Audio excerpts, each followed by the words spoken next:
Bonjour à toutes et à tous, c'est les amis, c'est 25 ans. Aujourd'hui, on se retrouve pour un épisode dont on parle. Aujourd'hui, on va parler du film Blue et compagnie qui est sorti la semaine dernière pour moi. Je viens de le voir aujourd'hui, il y a quelques heures. Je vous recorde ça, je pense que ça sortira ce soir. On va commencer directement par le résumé du film. Alors, Blue et compagnie, de quoi ça parle? Ça parle bien de Bee, une petite fille de 12 ans qui va aider du coup des amis imaginaires à retrouver les enfants qui les ont inventés pour bien faire en sorte qu'ils ne disparaissent pas et que l'on se souvienne d'eux. Voilà entre guillemets le speech pendant qu'elle est revenue dans sa maison d'enfance à New York. Et au même moment, il y a son père qui est à l'hôpital et donc tous les jours, en tout cas quasiment tous les jours je crois, elle ira lui rendre visite avant son opération dont il va passer. Alors concernant les points positifs et points négatifs, point positif, je dirais l'OST, les musiques du film sont incroyables. Là, je les ai encore en tête, surtout la petite musique. Tout, tout, tout, tout, tout, tout, pou, pou, pou, pou, tout, tout, tout, tout, tout, tout. Je sais pas c'est quoi le nom de la musique, je chercherai après ou dans les jours à venir. Mais les musiques du film, incroyables, pépites. Les personnages, que ce soit du coup Bee, Calvin, du coup qui est l'homme qui aide Bee, ainsi que les amis imaginaires, les AI. C'est comme ça qu'ils sont appelés. Du coup, Blue, Blossom, etc. Tous les amis imaginaires sont soit sympas, soit drôles, soit. Enfin, ils ont rien. J'ai pas trouvé de point négatif envers eux. C'est très touchant, le film est très touchant, très émouvant également à certains moments.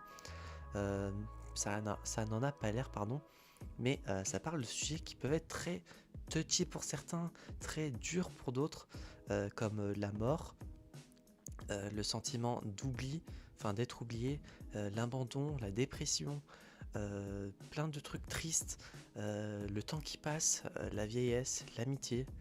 Non, en vrai, plein de sujets touchants, etc. Et pour la plupart de tout ce que je vous ai dit là, c'est plein de sujets qui, moi, me touchent. Et donc, j'ai adoré le film.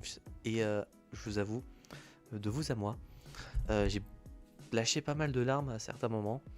Et pas que c'est négatif en soi, parce que bah, ça fait que bah, je ressens des trucs, lol.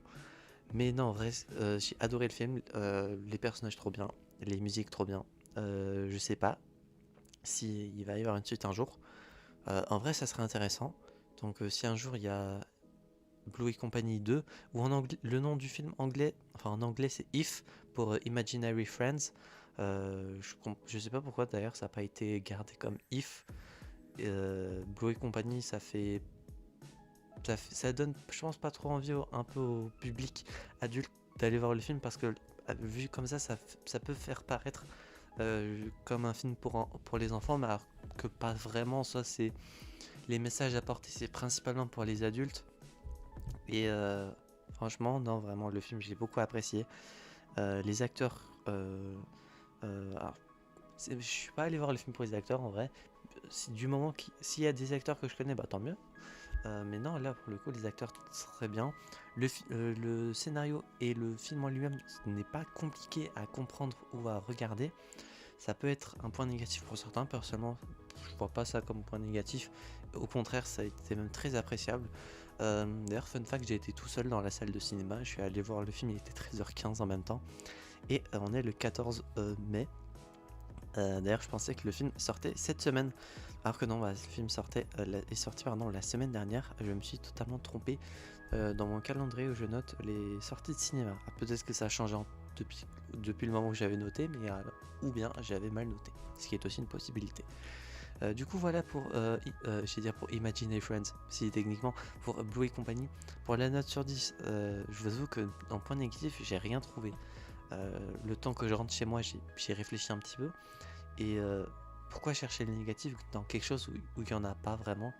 J'ai beaucoup apprécié, j'ai bien pleuré à des moments, le film m'a beaucoup touché. Et c'est pour ça que je vais mettre un 10 sur 10 pour Blue et compagnie. Certes, certains diront que la note n'est pas méritée. Mais bon, comme je le dis bien, je m'en fous. Voilà. 10 sur 10 pour moi, pardon. C'est totalement mérité. Les personnages secondaires également, pas mal que j'avais oublié de préciser dans les points positifs. Non, ouais, la conclusion finale, enfin, ouais, ce qui se passe à la fin, très touchant. D'ailleurs, surtout la fin qui est également très touchante, ça m'a beaucoup touché. Et ça redonne le sourire, pardon, en tout cas. J'espère que cette vidéo vous aura plu. Je conseille fortement le film, profitez-en si vous avez la possibilité, il dure pas très longtemps, 1h44. Je sais pas s'il y a des scènes post-génériques, je vous avoue que j'ai pas fait la recherche et je crois pas. J'espère que la vidéo vous aura plu, si c'est le cas n'hésitez pas à vous abonner, à mettre un petit pouce bleu, à mettre un commentaire si vous comptez voir le film ou si vous l'avez vu, votre avis dessus sans spoiler sinon votre commentaire soit supprimé. Je vous conseille fortement le film. Et d'ici là, on se retrouve donc j'espère la prochaine fois pour de prochains tours, 7.25, gardez votre âme d'enfant et je vous dis enjoy.